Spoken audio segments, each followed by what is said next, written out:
টানা বৃষ্টিতে চট্টগ্রাম নগরীর একটি কালভার্ট ধসে গেছে। এতে গোটা নগরীতেই যান চলাচল ব্যাহত হচ্ছে।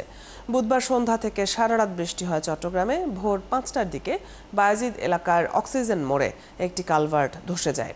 সকাল থেকে ওই এলাকায় লোকজন চলাচল করতে পারছে না।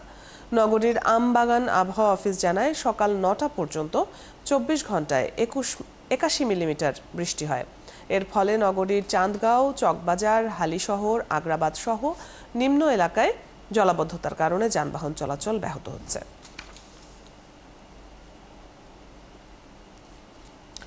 চট্টগ্রামের জলাবদ্ধতা নিয়ে জানবো, আমাদের সাথে সেখান থেকে যুক্ত হচ্ছেন সহকর্মী প্রণবেশ চক্রবর্তী। প্রণবেশ, একটি কালভার্ট ধসে গেছে যেটি আমরা খবরে জানছিলাম, ঠিক কখন এটি ঘটেছে, এখন সেখানকার কি অবস্থা দেখছেন, আর প্রশাসন এ নিয়ে কি বলছে? অদিতি, চট্টগ্রামের সবচেয়ে একটি গুরুত্বপূর্ণ সড়ক, এটি হচ্ছে অক্সিজেন থেকে ২ নম্বর গেট, এই মুখী যে সড়কটি রয়েছে এটি দিয়ে হাজার হাজার গাড়ি, প্রচুর ভারী যানবাহন দিয়ে চলাচল করে। কারণ এখানে এই সড়কটির সাথে সংযুক্ত হচ্ছে রাঙামাটি, কক্সবাজার, আর কাপ্তাই, চট্টগ্রাম বিশ্ববিদ্যালয়, এবং এই সবগুলোর সাথে চট্টগ্রাম নগরীর সড়ক বা সংযুক্ত বলা যায়।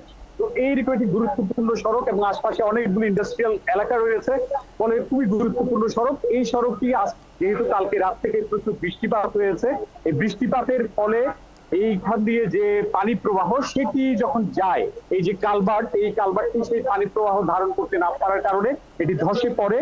এর কারণে আমরা এখন দেখতে পাচ্ছি এখানে প্রচুর যানজট সৃষ্টি হয়েছে। দুই পাশে প্রচুর যানবাহন, এখানে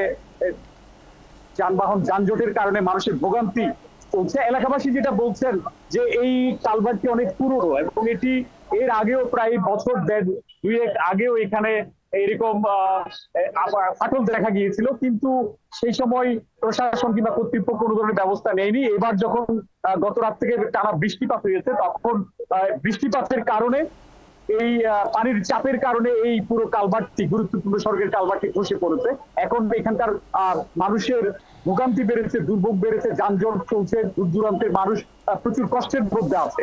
এখানে আমরা যদি বলি যে জলাবদ্ধতার যে প্রকল্প চলছে, এই কারণে খালের প্রশস্ততা বাড়ানো হয়েছে, কিন্তু এটার সাথে সংশ্লিষ্ট এই কালভার্টটির যে প্রশস্ততা বাড়ানো সেই কাজটি হয়নি। এটি ৭০-৮০ দশকের তৈরি একটি ইটের তৈরি একটি কালভার্ট, তার উপর লেয়ার বাই লেয়ার প্রতি বছর এখানে কার্পেটিং এর কাজ হয়েছে, কিন্তু এই বক্সটি এই সুনির্দিষ্টভাবে সংস্কার করে জলাবদ্ধতার খালের যে প্রশস্ততা বাড়ানো হয়েছে তার সাথে সংযুক্ত এই কালভার্টটির কোন ধরনের প্রশস্ততা বাড়ানোর কাজ কোনো কর্তৃপক্ষ হাতে নেয়নি।